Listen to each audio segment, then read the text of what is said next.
They were 9 years old, identical in every way except for the way they smiled. Ellie tilted hers to the left, softer, quieter, while Ren smiled with her whole face, mouth wide, eyes bright, like she was daring the world to look away, and the last time anyone saw them was September 14, 2023, near the base trailhead of Merrow Peak in the Rocky Pines, where the forest grew thick and old and the fog rolled in low like it had purpose, like it knew things people forgot. Ellie and Ren Harper had begged their mother to stop for just a few minutes, said they saw something in the trees, said it looked like a deer with 2 heads, and by the time their mother turned around to tell them enough, they were already gone. No scream, no rustling leaves, just silence, and though the park rangers called in helicopters and bloodhounds and dive teams and psychics and everything short of God himself, they found nothing, not a shoe print, not a candy wrapper, not even a broken twig, and the case quickly became one of those stories people whispered about in grocery stores and online forums, the one about the twins who vanished on a sunny afternoon with no sign of struggle, no suspects, no sightings, just a few seconds of distraction that cost a family everything. But 11 months later, on August 10, 2024, a drone operator named Kyle Jessup was mapping tree damage from an early wildfire near the same region, and when he panned his drone over the northwest ridge of Merrow Peak, he saw something that froze him cold. Movement, human-sized, weaving between trees in a section of forest long declared inaccessible, and though the footage was grainy and the light was bad, you could clearly make out 2 small figures in matching red hoodies, standing perfectly still in a break between the trees, heads tilted, staring straight up into the sky like they knew they were being watched, and before the drone could adjust focus, the screen went black, signal lost, battery full, no interference recorded, just gone. And that footage hit the local PD like a gut punch, because Ellie had been wearing a red hoodie with a patch of a yellow daisy, and Ren's had a white crescent moon stitched by hand, and Kyle's video showed both those things. Not in dream logic or wishful thinking, but clearly, unambiguously, and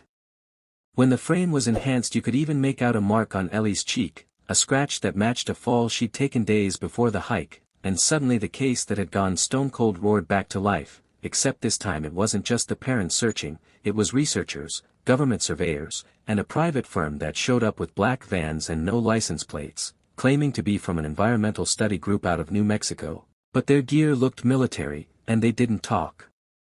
to press, and when one ranger tried to ask for credentials, they told him the area was under restricted review, ordered by Department Code 7B, an internal designation nobody at the station had ever heard of. But after they showed a paper with an actual federal seal, signed by a judge whose name had been redacted, nobody pushed further, and that night, Ellie and Ren's mother, Miriam Harper, received a call from a blocked number, and when she answered, all she heard was static at first, then a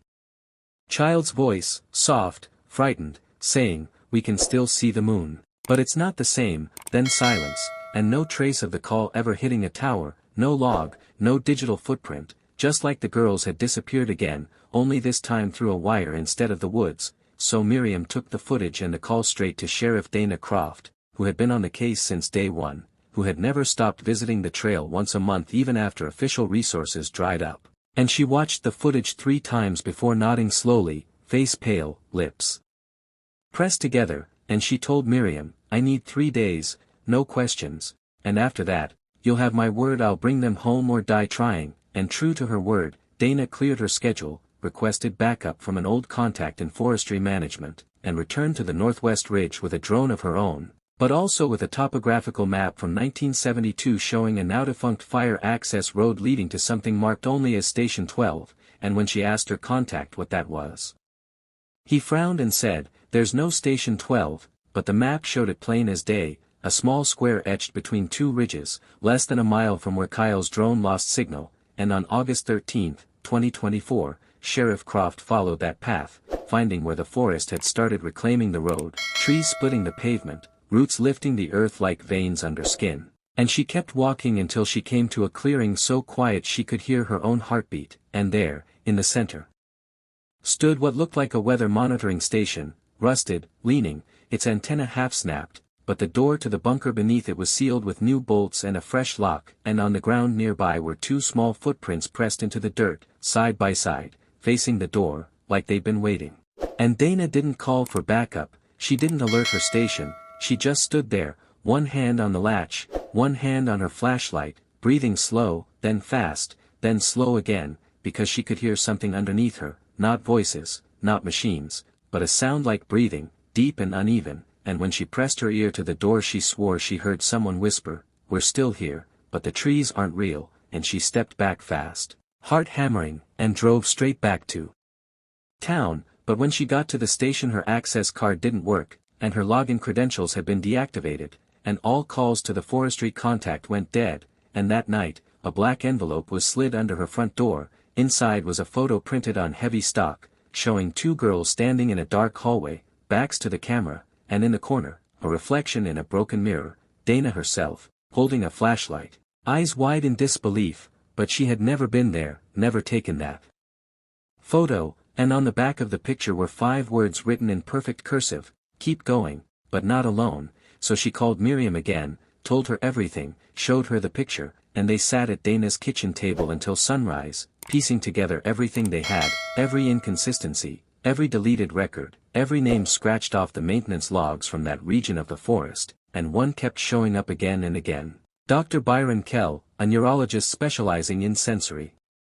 deprivation, who had once worked with the Department of Defense in the 90s on something called environmental perceptual filtering, which was supposed to help soldiers adapt to unfamiliar terrain by manipulating their brain's sensory input, but the project was decommissioned after multiple test subjects developed memory fragmentation, hallucinations, and a dissociative state referred to only as looping. And when Dana found a redacted interview transcript hidden in a PDF backup titled Station 12_final_do_not_open, it included a line that made her breath stop cold. Subjects respond to environmental replication for approximately 288 days before cognitive collapse begins. Twins exhibit the highest resilience to looping, possibly due to shared schema and mirrored memory imprinting, and the subject IDs listed were EH and WH, Ellie Harper and Ren Harper, and that meant the girls hadn't just wandered into the woods and vanished. They had been taken, placed, tested, looped, and somehow were still in there, still holding on, and if the footage was real, if the footprints were real, then time wasn't what they thought it was in that place, and the girls weren't just missing, they were still looping, alive, but trapped in a synthetic perception of the forest, a replica running on technology no one was supposed to still have access to, and the drone that saw them didn't just capture movement, it pierced a veil, a break in the simulation, just long enough to remind the world that what had been buried wasn't gone, just hidden, and now that veil had torn again. If you're still reading and you're ready to follow this mystery into the trees, make sure you subscribe, hit like, and comment what you think is behind Station 12, because this story is just getting started, and the loop is still running. The road leading back to Merrow Peak wasn't on any current map, just a faded stretch of cracked asphalt mostly swallowed by forest, the kind of road that feels like it doesn't want to be found. And when Sheriff Dana Croft followed it at sunrise with Miriam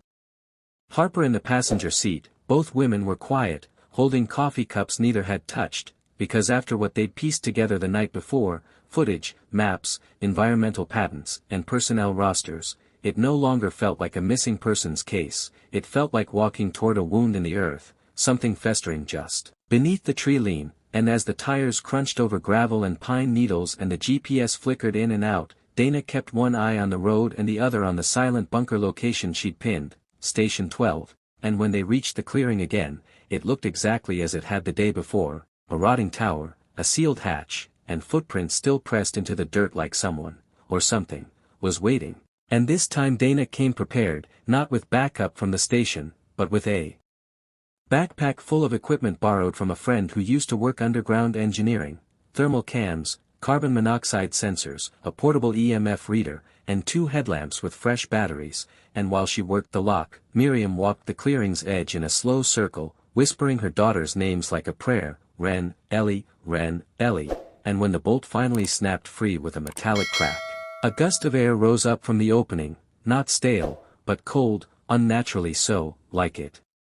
hadn't touched sunlight in decades, and Dana shivered as she pulled the hatch open, revealing a narrow stairwell lit only by the beam of her headlamp and the faint green glow of old emergency paint on the walls, exit painted backwards halfway down, as if someone had been trying to leave from below, and not enter from above, and the deeper they went, the colder it got, sound dropped away. And the hum that started around the 7th step wasn't coming from any machine she could place, it was low,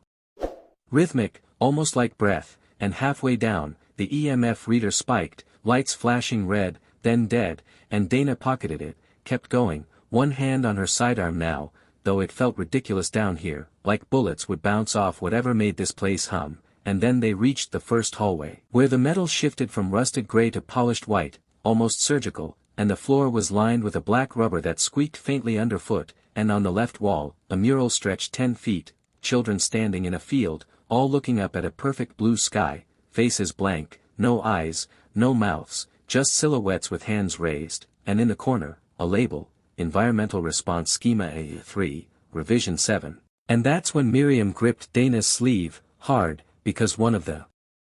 silhouettes, tiny, to the far right, wore a hoodie with a moon stitched on the sleeve, and beside it, another with a daisy, and the twins were there, part of this painted simulation, not just in the room, but in the design, and they kept moving, past doors with names she couldn't make sense of, imprint bay, sleep deck, rotation hold, and each one had its own sound, whispers behind one, scratching behind another, and from one, the soft lull of a music box playing something off-key and wrong, but the worst was what came next, a room labeled mirror deck, and when Dana peeked inside, the entire ceiling and floor were mirrored, and in the center, a single bed with restraints, and someone had written in the condensation on the far glass, backwards but clear, "Don't blink or it resets," and she slammed the door shut fast, breath catching in her throat, and Miriam looked like she might collapse, but she said, "Keep going, I can feel them. They're close," and they kept walking until the corridor opened up into what looked like a forest, indoors, trees planted in dirt beds under artificial lights mimicking daylight, birdsong piped in over speakers, and a fog machine puffing slow gray tendrils across the mossy ground, and in the middle was a bench, and on it, a pair of small shoes, side by side, clean, untouched by dust, and beside them, a recorder, old and red and cracked, and when Dana pressed play, a voice whispered through static, "We know it's not real, but if we say that out loud, it restarts, and the door moves again, and sometimes we wake up and we're 5, sometimes 11, and last week we were 20 but the mirror said otherwise," and Dana recognized it, Ellie, scared but lucid, and she pressed her other hand to her mouth because the recording ended with a second voice, "Mom, don't be mad, we tried to leave, but the mountain eats the sky." And Dana looked up at the false trees and said, "We're not in a lab, we're inside a loop, something made to keep them quiet," and she remembered the term from the report, mirrored schema, environments that mimic the outside world enough to disorient, then replace real memories with artificial ones, and that meant the girls weren't just being hidden, they were being rewritten, memory by memory, and then the trees parted, and they saw it, a wide room with a curved wall made entirely of glass, behind which a series of figures stood motionless, heads tilted forward, eyes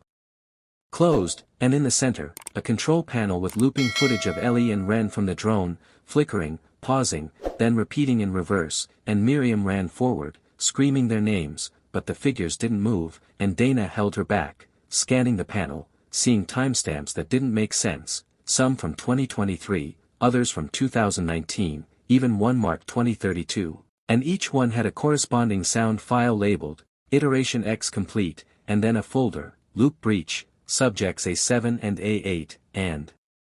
when Dana clicked it, it showed 3 seconds of glitching footage, Ellie touching Ren's arm, a flash of real sunlight, and then the entire screen distorted like corrupted code, and then the lights flickered. Alarms buzzed faintly, and every figure in the glass chamber opened their eyes at once, not red, not glowing, just wide, terrified, and one of them mouthed the word, "Run," and Dana yanked Miriam backward, just as the corridor behind them sealed with a hiss and the room temperature dropped 10 degrees in seconds, and the drone footage began replaying louder, distorted, faster, like the system was trying to overwrite their perception. And Dana screamed, "They looped the girls, they looped the whole damn facility," and then a voice, robotic and female, played over a hidden speaker, "Unauthorized breach logged, schema resetting, sensory override in progress," and Dana reached for her backup battery, yanked the drone remote from her bag, and slammed the override she'd programmed into its firmware earlier, hoping it would trigger the external failsafe, because they had 2 minutes, maybe less, before the entire chamber rewrote itself around them, and as the ceiling began to shimmer like water, Miriam saw something through the fog, a figure, child-sized, standing at the far edge of the fake forest, holding something in their hands, and when the light flickered again, she saw it was Ellie, holding a drawing, and she whispered, "Mom, it moves the doors when we lie," and Dana pulled Miriam to the ground, shielded her as the lights exploded and the false sky began collapsing inward, revealing scaffolding, wiring, screens, and beyond them, a tunnel, one that led somewhere deeper. If you're still following, you need to subscribe, like, and leave a comment, because what's waiting in the tunnel isn't just the truth, it's everything they were never supposed to find. The tunnel was colder than the rooms above, lined with a copper alloy that didn't reflect light so much as absorb it, swallowing the beams from Dana's headlamp and forcing her to move slower, each step echoing like it didn't want to be heard, and Miriam followed close behind, one hand pressed to the folded drawing Ellie had dropped, a crude sketch of a house split in two, a door standing between two mirror images of a girl, one smiling, one with her face blank, and above it, in shaky handwriting, "If she answers, run," and Dana didn't ask what it meant because she knew by now that whatever facility this was, it hadn't been abandoned, only repurposed, buried beneath corporate filings and redacted reports, a project scrubbed from the Federal Registry but still humming quietly in the dark, and after what they'd seen in the forest room, the looped footage, the child-sized silhouettes waking in unison, it was clear they weren't dealing with a missing persons case, but something much older, and much more deliberate. So when they reached the next junction, a corridor slanting downward at an unnatural angle with a single label painted in chipped white across the steel, S3 contingency hold/no re-entry without clearance, Dana paused, because the air here was different, thicker, like the gravity shifted just slightly, and her stomach rolled as though something in her own memory had just slipped sideways. And Miriam stepped past her without hesitation, whispering her daughter's names like anchors, Ren, Ellie, and the tunnel opened into a rotunda, its domed ceiling inlaid with screens displaying times and dates that didn't match, seasons out of order, years scrambled, and at the center stood a column of glass filled with water, though no wires connected to it. "If the room turns blue, face the wall, she's only real if she casts a shadow," and one entry near the back was written in thick, frantic strokes, "They said we split, but I still feel her when I sleep. We dream the same hallway. If we both look at the door, it opens," and Dana knew, with absolute certainty, that the loop wasn't just a prison, it was a fracturing mechanism, separating twins, siblings, reflections of a whole into parts easier to monitor, to rewrite, and Miriam collapsed to her knees, sobbing quietly, because the longer she looked at the room, the more she realized it wasn't just a place they had been, it was a memory made physical, constructed from fragments of her own house, the same nightlight, the same stories on the shelf, even the scent faintly lingering in the air, lavender and chalk, and Dana scanned the walls for cameras, found 3, all dead, and a 4th, still blinking, but not recording, just watching, like it was waiting, and then the notebook flipped itself open in a sudden gust of air, landing on a page with a drawing of a crack in the floor, and beneath it, one sentence, "We left a hole but only when it hums." And Dana listened, and sure enough, faint and distant, there it was, the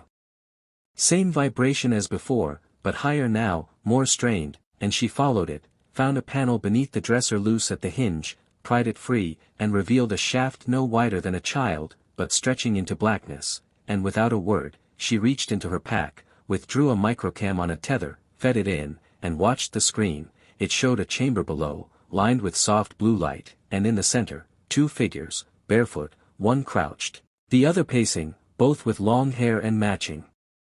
clothes, and one of them suddenly turned toward the camera and smiled, and Dana knew, without a shred of doubt, it was Ellie, and Miriam screamed her name and began ripping the floor open with her bare hands. But Dana stopped her, said no, not yet, we need a way out first, and that's when the power surged, lights flickered, and the room began to dim, sequence degradation accelerating, and the voice returned, louder this time, subjects detected outside assigned schema. Emergency override initiated. Pathways resetting, and the hallway behind them vanished, replaced by a blank white corridor with no doors, and they had seconds now, maybe less, before their reality folded in again, and Dana grabbed the cassette recorder, shoved it into her bag, yanked Miriam toward the crawlspace, and said, "We're going down, now," and as they descended, the hum grew louder, almost melodic, like a lullaby rewritten in reverse. And the crawlspace dropped into the blue-lit chamber from the feed, and Ellie turned slowly, eyes wide, voice quiet, you're not the first mom we've seen. But you might be the last, and Ren stood too, holding a folded sheet of paper, said nothing, only pointed to the far wall, where a mirror stood with cracks like a spider's web, and something moved behind it, too tall, too thin, and Ellie said, "That's what watches the loop. That's what rewrites us. If it sees us all together, it resets again," and Dana whispered, "Then we can't let it see us," but the mirror had already begun to glow. If you're still watching, still listening, subscribe, like, and comment below. The mirror began to glow, not with light but with something colder, older, a silvery pulsation that seemed to ripple outward like water disturbed by sound, and Ellie pulled Ren behind her as if instinctively shielding her twin from its gaze, while Dana stepped between them, raising the recorder like it could shield them. Like analog might defy whatever this was, and Miriam crouched near the cracked panel they dropped through, looking upward, as if the very walls were shifting again, rewriting themselves with each breath they took, and the hum that filled the air now was louder than ever, not mechanical, not digital, but biological, layered like whispers underwater, and the thing behind the mirror began to move again, not walking, not floating, but phasing in and out of its reflection like a creature made of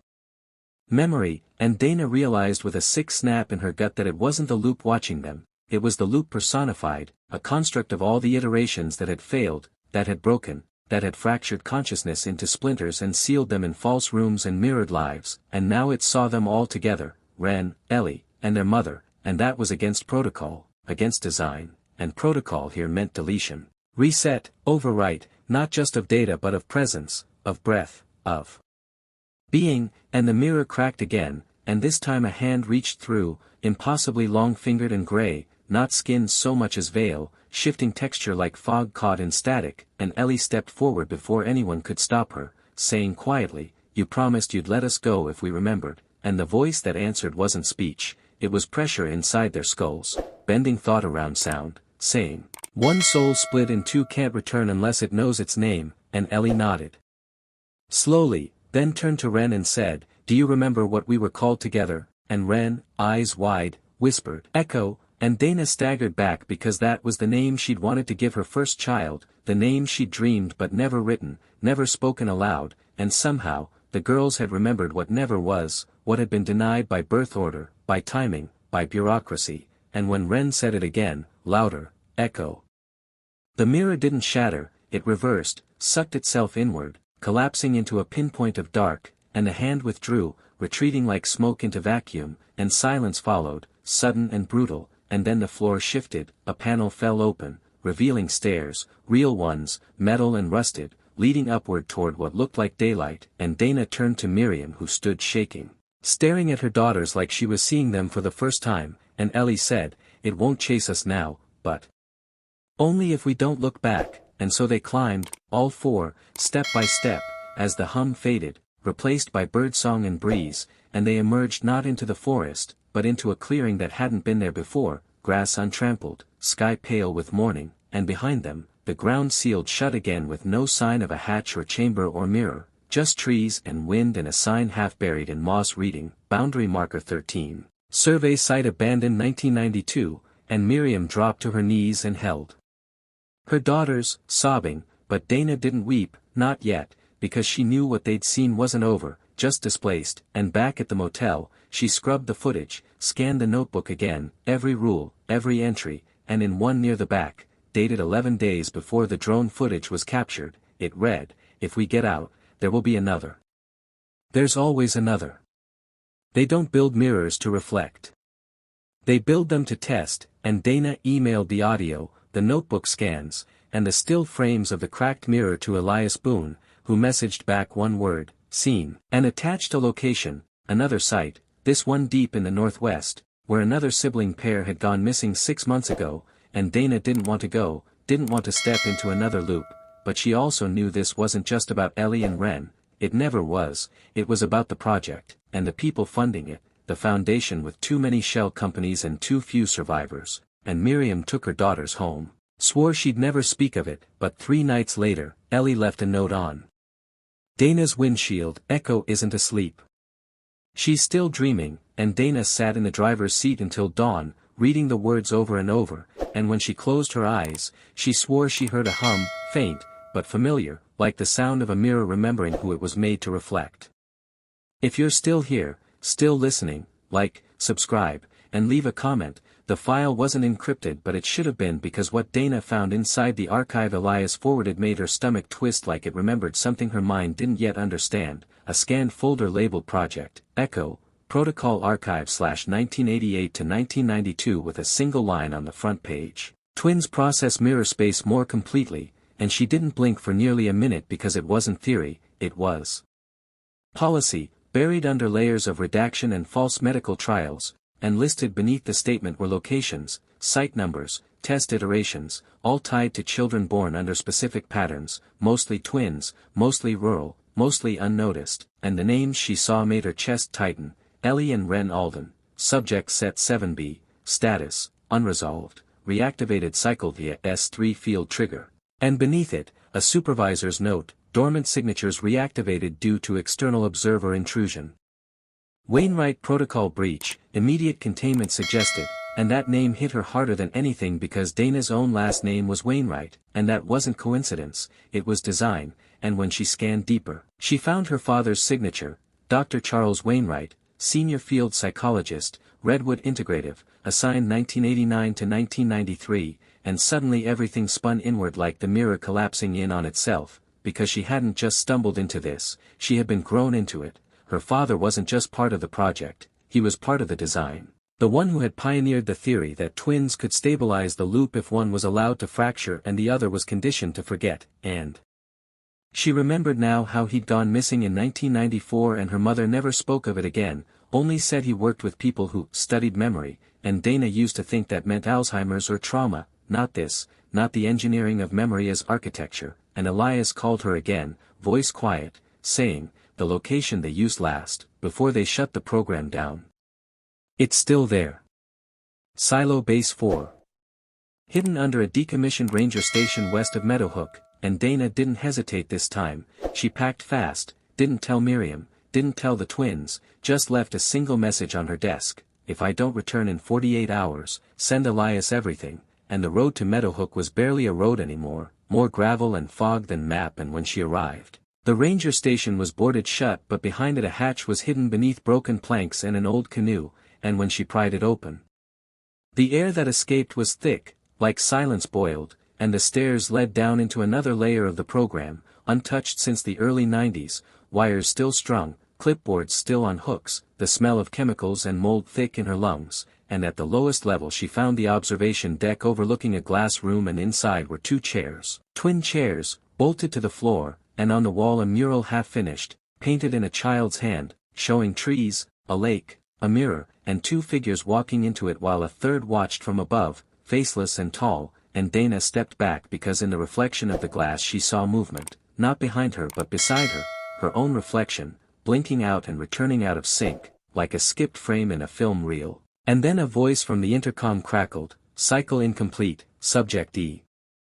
Still broadcasting, and the name E made her freeze, Ellie, Echo, or was it herself, because what if she wasn't the observer, what if she had been the test, reinserted into her own loop to verify fracture behavior, and then the lights cut out, the hum began again, lower now, like it had followed her, and a screen lit up with a single word, repeat, and she ran, stumbling up the stairs, past old signage and faded maps, out into the clearing again. But the sky had changed, slightly, like the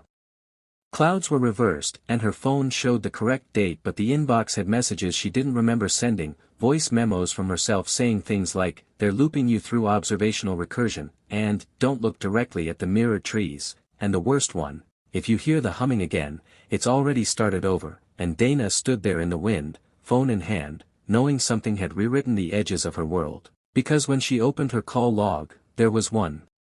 saved voicemail from an unknown number, timestamped 10 minutes before she ever entered the base, and the voice on it was her own, whispering, you were never just the observer, you were part of the cycle, one twin lost, one twin sent to retrieve, loop until learned, loop until loop, and she turned slowly, saw her reflection in the station's cracked window blink out again for half a second, and in that blink, she saw her daughters, not in the now, but younger, not yet taken, not yet fractured, just watching her from across the mirror, and then a sound rose behind her like footsteps, like memory itself turning the page, and the wind shifted again.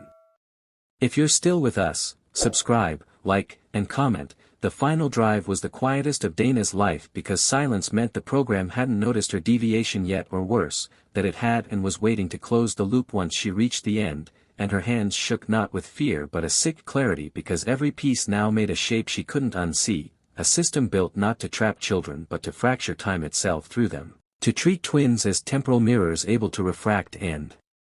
reflect traumatic memory in a way that rendered it repeatable, pliable, programmable, and as she passed the faded redwood integrative sign now mostly overgrown and rust-pitted with age, she realized the buildings hadn't been abandoned, only hollowed out, shell-staged to let people believe they'd moved on when beneath every forest trail and ranger station and drone-captured treetop, the grid still pulsed and waited for one more sequence to complete, and the coordinates led her to a spot she remembered from a childhood photo but hadn't placed until now, a field near the base of a granite ridge where her father once stood between her and a girl she didn't recognize until she saw the date. And that girl was Ellie Alden, barely 5, her hair in twin braids, and on the back of the photo was a scribbled note in her father's handwriting. Subject: he shows high phase recall/observe Dana for response latency, and it hit her so hard she fell to her knees in the field because she wasn't just close to the truth, she was born in it, not a rescuer but a backup, a redundancy in case Echo failed. And when she stood again she scanned the ridge wall and saw it, the entrance hidden behind a veil of vines and false stone, sealed with a keypad long dead from rust, but the dirt beside it was loose like someone had recently passed through, and when she pressed her hand to the stone the wall gave way slightly, enough to slip inside, and the chamber behind it was unlike the others, no rust, no rot, it was preserved perfectly, lit by old generator lines still humming faintly, and a tunnel sloped downward in an impossible spiral that didn't seem to shift physically but disoriented her nonetheless. Like time turned horizontal, and as she moved deeper voices returned, not from her head but from the chamber walls where tiny speakers embedded in the concrete whispered sequences in overlapping tones. Subject: W, reactivation at 11 months achieved. Subject: D, present anomaly confirmed. Subject: E, waiting. And she didn't want to understand what that meant, but part of her did already, because when she reached the lowest room a mirror covered the wall, floor to ceiling, and reflected not her image but flickering stills of old test footage, children speaking in loops, eyes wide, whispering things like, "We didn't leave, we woke up," and, "They called it a trip but it was always a trial," and behind the mirror was a final door, unlabeled, and when she passed through it she found herself in a room that felt like a memory. Her childhood bedroom, every poster correct, every creak familiar, except the windows showed not daylight but the forest clearing from above, drone view still live, which meant someone was watching, or something, and at the center of the room a chair faced a single screen, and that screen showed a video file queued but paused, labeled Echo Completion Sequence, and beside it a handprint scanner glowed faintly red, and she hesitated only a second before placing her palm on it, and the screen flared to life showing Ellie Alden's face, older than in the photos but not as old as she'd be now, speaking slowly like she'd been waiting for someone to finish a sentence she started a decade ago. "If you're watching this, you're part of it too, you just didn't know it yet, but you were always the key," and the footage shifted to show Ellie in the chamber with the bus, yes, the bus from the forest but clean, intact, running like it had never rusted, and children sat inside it calmly, each with a headset, eyes closed. And Ellie continued, "They kept us here not to study what we saw but how we could keep seeing it, how to make reality rewind without breaking, but it did break, and they looped us again, until one of us remembered enough to send a message," and Dana felt cold because the messages had all started when she touched that drone, when she stepped into that loop, and Ellie looked directly at the camera now and said, "You're the last link, Wainwright Protocol means. You're both test and key," and behind her, in the screen, a figure moved, blurry, tall, face obscured, but not unfamiliar, and Ellie whispered, "I kept him here, your father, in the loop, because I couldn't let him finish the sequence," and Dana's legs nearly gave out because the figure stepped forward, and yes, it was him, her father, aged and thin, eyes blank, mouthing words she couldn't hear, and Ellie's voice returned, "If you want to end it, you have to finish the loop. But ending it means forgetting again, for everyone, even me, even the twins, or you can keep it, remember it, and let the program live." And the screen flickered off, final, and the chair behind her unfolded to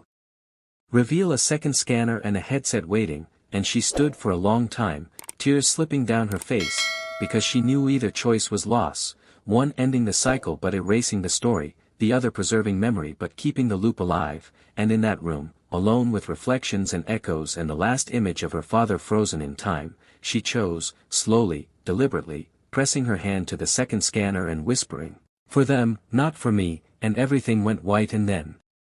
gone, not silence but soft static, not darkness but blank, and when she woke, she was on her porch, sun rising, no cuts, no dirt, no memory, and the twins called to her from inside like they had always been there and always would be, and her inbox was empty, her call log blank, her photos untouched except one new file on her desktop, forest_echo_final.mov, and she opened it, unsure why, and saw a drone shot of the forest, a small clearing, and a bus, rusted and waiting, and as the camera pulled back a voice whispered faintly, "One stayed so the others could wake up." If that ending gave you chills, if you want more stories like this, subscribe, like, and comment below, because the echoes are never really gone. Sequence Echo Class 94, and Sorrel continued speaking, saying, "You were part of a recursive developmental trial designed to test long-term memory distortion and synthetic behavioral conditioning inside a closed feedback system, and when Elias asked why they used children, she simply said, because children don't question the rules of the world they're born into, they just follow the bell, the bus, the chalkboard." And Lydia stepped forward, voice tight, "You left us there, in that tunnel, for 30 years, and Sorrel said, not quite, you were out after 3 weeks, but what you took with you, that stayed, and now it's back, and the screens changed again, now showing medical data, heart rates, EEG spikes, 17 profiles, all marked, inactive, except one, Lydia's, glowing red, pulsing slowly, and the word active beneath it, then another light blinked on, Elias's, and then more. Like the system was waking up again because proximity rewrote the parameters, and then came the alarm. Not a siren, but a deep mechanical tone, like a heartbeat dropped into a cavern, and Sorrel turned toward the door, saying, "It's starting early," then paused and looked back, adding, "If you want to finish it, you have to shut the mirror down," and vanished into a side hall as the power flickered and the walls began to breathe, literally inhale and exhale, expanding and contracting like lungs made of circuitry and drywall, and Lydia ran, pulling Elias toward the corridor marked File Room Echo Core, which felt less like a hallway and more like a spinal cord, lined with suspended cassette reels spinning by themselves, each labeled with a name, each humming the same reversed lullaby, and at the very end, a glass chamber, empty except for a terminal and a single instruction blinking on screen, delete primary loop /irreversible /confirm, and Elias hesitated, but Lydia didn't, she slammed the enter key, and the lights died, the reels spun out of control, screaming with static, and a pressure wave surged through the chamber, collapsing the glass inward but not breaking it, as if time itself had inhaled but couldn't exhale, and then came the noise, not from the machine, but from behind them, bare feet, running, 17 sets, down the corridor, toward them, and one voice whispered, "You brought us back," and Elias turned to run, but Lydia stood still, whispering, "No, we're bringing you home," and in that moment, the echo broke, not with sound, but with silence, total, perfect silence, as the air reset itself and the lights returned, not flickering but steady, white, clean, and the terminal now read.